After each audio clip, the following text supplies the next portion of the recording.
Samsung Galaxy S24 Ultra. What's new and is it worth upgrading? That's the very question I'll be answering in today's video, whilst providing my quality analysis for those looking to upgrade, or if you're simply just interested in what's new and different about Samsung's latest flagship phone. Hey guys, welcome back to the Kevanalysis channel. Today we're going to be covering off Galaxy AI, the camera, design and display, battery, differences between the S24, 24 Plus and Ultra, and finally tips for taking advantage of Samsung Care Plus, so stay tuned until the end.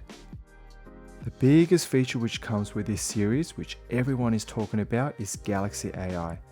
As we all know, Gen AI has taken the world by storm, and we've seen how powerful applications like ChatGPT can solve a lot of real-world problems.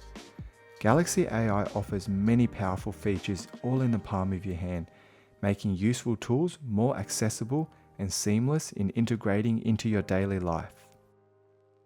Let's look at how Galaxy AI changes note-taking for work or school. Check out this transcription feature. You can use Transcript Assist to transcribe voice recordings that you take on the Voice Recorder app.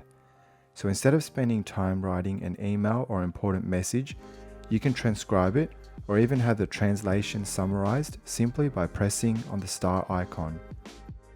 Now let's have a look at how the S24 transforms note-taking. The Ultra comes handy with a stylus, and by releasing this, the notepad is instantly opened, allowing you to take notes as if the screen were a page. Once done with note-taking, you can press the star icon, which is the key Galaxy AI icon in some of Samsung's native apps. This then allows you to convert the notes into text, summarize it, or even structure it in bullet point form. You can now quickly summarize your notes, even in a different language, and share them with your colleagues or your manager. Galaxy AI offers a new way to search. Whenever you're scrolling through social media, or if you just happen to come across something in a video or photo that you're interested in, Circles to Search with Google gives you answers in seconds, simply by holding on the home key and circling the object of interest, and Google will use pixel matching to provide multiple results, taking you straight to websites where you can find out more information. This feature is a simpler version of Google Lens. I've been using this feature to find cool interior decorations I see of display homes. The Samsung browser also contains the new Browser Assist function, which lets you quickly summarize or translate articles. But this is a feature which already exists in other browsers like Microsoft Edge powered by GPT, so nothing unique or special here. Galaxy AI enables removing the barriers of language, making traveling to foreign countries so much easier, so you can communicate in a different language in real time. Samsung now comes with an interpreter app, which is like a personal translator, using a user-friendly split screen to translate from your spoken language directly to any other language you choose. This app is very similar to Google Translate, but slightly better and more user-friendly. The Live Translate feature translates a foreign language straight and reads it out to you in real time, and then translate your language back to the other person. Due to the processing time, there is a slight delay which doesn't create the best experience. I find muting both original voices and only allowing the translation to go through makes it a lot easier to follow. I've tried using this feature a few times to make bookings, and it usually results in the other person hanging up on me due to the robotic translated voice sounding like a scam call. It really does feel clunky, unnatural, and hasn't really worked out for me. I think this would work a lot better if the other person knew about the feature and had patience. It does take some time to get used to, but it does work when it's absolutely needed. Lastly, under the language category, we have Chat Assist, which helps fine-tune your context by changing up the style to suit your audience and the intended message you want to convey. One of the limitations of these translation features is that it's only integrated into the call and messaging applications, so you can't use it on other applications like WhatsApp or Messenger. Now for the analysis. To sum up Galaxy AI, these are not new tools in the market, nor are they unique to the S24. So there's nothing groundbreaking or overly impressive here. You can currently already gain access to AI tools across various different applications. I also soon suspect that very soon we're going to see many applications and other smartphones start embedding AI into their software, as this is going to be the new way that we interact digitally. The current advantage is that Galaxy AI is early to the smartphone game by minimizing the barriers of entry by providing some of these tools, integrating them into the phone, making it more convenient, accessible, and user-friendly. Samsung has said though that many AI features will be rolled out onto some of the older devices like the S23 series. And because these are not hardware specific features, it's not something that is only bound to the S24 series. Moving on to the camera department, the rear camera on the S24 Ultra contains 4 lenses, a 200 megapixel main lens, a 12 megapixel ultra wide lens, a 10 megapixel 3x telephoto lens, and lastly for the 4th lens, and being the only difference from the S23 Ultra, a 50 megapixel lens with 5x telephoto zoom compared to a 10 megapixel and 10x telephoto on the S23. Let's go and demonstrate this camera in a number of scenarios and conditions. Details are captured well with a pop of vibrance at an indoor grocery store. Portraits are crisp and clear with strong contrast and a great background blur. Low light performance is quite impressive with the larger sensor and bigger pixels, which brightens an image. Samsung claim a larger 1.4 micrometer pixel size, a 60% increase from the S23 Ultra, which enables more light captured in dim conditions. If you're looking for close-up images and videography, the AI-based zoom can go up to 100x. Once you snap the image, the S24 Ultra uses deep learning to render the image to increase its quality. Although this has improved from the previous models, when testing, you can see the photo is still rather pixelated and doesn't deliver a quality image that you can be proud to show. And it's certainly nowhere near a quality image produced by a DSLR telephoto lens. Moving on to the video, the S24 Ultra tops out at 8K resolution at 30 frames per second or Ultra HD at 60 frames per second. The S24 Ultra adds an improved image stabilizer and advanced handshake compensation, which further helps to minimize blurry and shaky shots when you're shooting.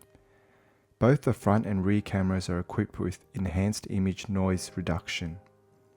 Going back to Galaxy AI, a key noticeable upgrade within the camera category for the S24 would be the AI editing tools. You can now easily remove objects, reflections, fill part of an image, or even place a new object into an existing image with AI, which would be painful doing so manually. Another useful Galaxy AI feature is the instant slow-mo. You can record normally, then apply this effect later on. This works much better with a higher frames per second setting, so make sure you're shooting using 60 FPS to get that extra smooth motion. To sum up, every year, Samsung does make incremental improvements to the camera quality and also the camera hardware. However, if you're only jumping one model, it's not really something that you're going to notice. In my experience, significant difference is only noticed in the camera quality when you're jumping a couple of models. That's when it starts to make a difference. What currently stands out with the S24 is the Galaxy AI editing tools, which can prove to be very useful. But going back to my comment on Galaxy AI, these features are software and application specific, so not unique just to the S24. Improved image stabilization is also very impressive. A very smooth motion is achieved with minimal effort, compared to a mirrorless or DSLR camera where extra bulky stabilization hardware is required to achieve the same effect. In this next section, let's take a quick look at the design of the phone and its impressive display. The frame is made of a durable titanium. I'm pretty basic, so I went for the black version. I'm pretty happy that Samsung made this switch, as I find the older models with the glass are prone to cracking even with a case. It's water and dust resistant with an IP68 rating for those who like watching videos while showering. The aggressively curved screen, which has been part of the Galaxy series for many generations, is ditched for a 6.8-inch QHD AMOLED display with 120Hz refresh rate. There's still a slight curvature to the finish, so it's not 100% flat and sharp.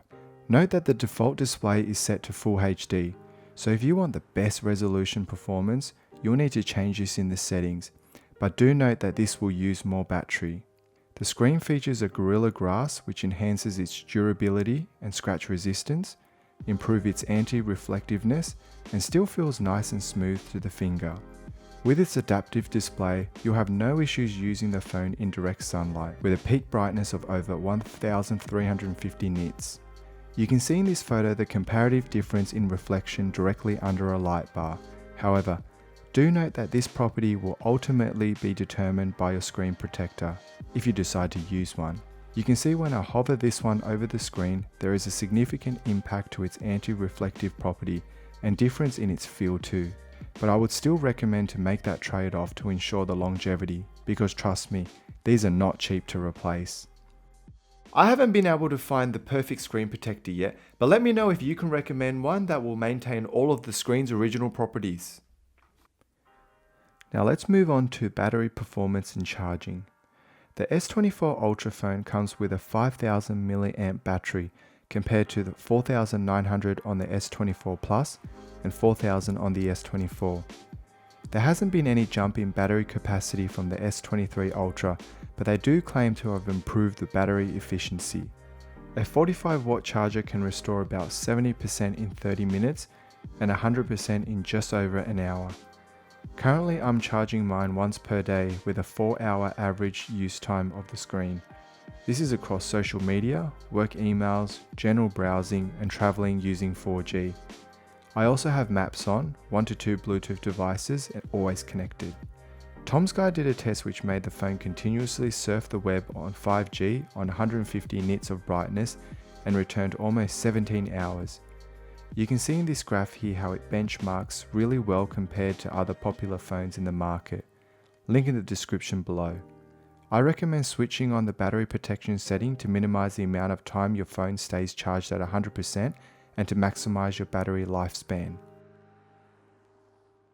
Let's take a look at the hardware and differences between the S24 Plus and Ultra. Obviously a significant difference in price point. The display size goes larger and resolution jumps from Full HD to QHD with the S24 Plus and Ultra, although using QHD will use more battery power. The Ultra comes in a 1TB option and larger memory. The Ultra has a higher megapixel camera and an additional lens for better zooming capabilities. The Qualcomm Snapdragon 8 Generation 3 processor on the Ultra is going to give you better graphics performance, processing power, and improved performance for running powerful applications, especially gaming. I did find the S24 Ultra to be quite heavy because of the large battery, and my first thoughts were that this would increase the risk of damage from drops. However, I think this is actually compensated for by the titanium frame and the Gorilla Armor display, which adds extra durability. There's an added S Pen in the Ultra, which is similar to previous models, containing a click function which can come in handy for photos and can be customized using apps. Samsung now also offers 7 years of software and security support for the S24 Ultra, and they're using it as a selling point as well. However, for the S24 target market, I don't really think they're going to be maintaining a model for that long to get much value from it. So I think it's a pretty clever marketing trick from Samsung, and I don't want you guys falling for it. Last category I want to cover off in this video is Samsung Care, which often comes as a bonus feature when purchasing from the Samsung store. I received a year subscription for free when purchasing my phone. The subscription service allows you to swap for a new refurbished device regardless of the condition and a mobile refresh service. Using the swap or mobile refresh feature incurs a small fee. My guess is that Samsung banks on most people not exercising these benefits. So if you do happen to buy or get one of these for free, make sure you maximize your value by claiming these when needed or doing a mobile refresh right before your subscription ends. I plan on doing a mobile refresh just before my 1 year subscription ends to replace the battery, or the screen pretty much as needed. It's also why I'm not using a screen protector at the moment, because now I can enjoy the properties of the original screen and how smooth it is, knowing that I've got the Samsung Care Plus as an insurance backup. Let's wrap up this video with some final thoughts. It's clear Samsung has once again delivered a flagship device packed with cutting-edge features and enhancements. The integration of Galaxy AI stands out and is the main selling point. Because these AI features are embedded into the applications, I don't think it's unique to the S24, and I think we'll soon see Galaxy AI released into older models as well. The AI features covered are also existing features in the market that can be achieved via apps, though it can be less convenient to use. In the camera department, the S24 Ultra maintains a 4-lens setup with a notable addition of a 50 megapixel lens with 5x telephoto zoom. The camera's performance excels in capturing details, producing vibrant indoor shots, crisp portraits, and impressive low-light images. Galaxy AI also takes center stage in the camera category, introducing advanced rendering of going from 10 to 100x zoom, and AI editing tools that allow users to transform photos. The video capabilities, including 8K Ultra HD resolution and advanced image stabilization, contribute to a top-notch multimedia experience. Moving on to display, the screen's Gorilla Glass continues to make small enhancements to durability and minimizes glare. Under the hood, the Qualcomm Snapdragon 8 processor powers the S24 Ultra, running on One UI 6.1 and Android version 14. The inclusion of Samsung Care as a bonus feature adds value to the overall package, offering services like device swapping, mobile refresh, and certified care. In conclusion, the Samsung Galaxy S24 Ultra stands out as a flagship powerhouse, combining innovation and minor hardware and software enhancements. Whether you're a tech enthusiast, a creative professional, or someone looking for a reliable daily driver, the S24 Ultra proves to be a worthy contender in the competitive phone market. Alright, now for the big question. Do I actually recommend the S24 series? Now, if you're due for a new phone, I'd say yes. However, if you're only looking to upgrade just for the new features, I'd say no. If you're on a budget and you don't actually need the most powerful device for gaming or for the camera, I would also recommend sticking with the S24 or the S24 Plus over the Ultra. Now, question over to you guys.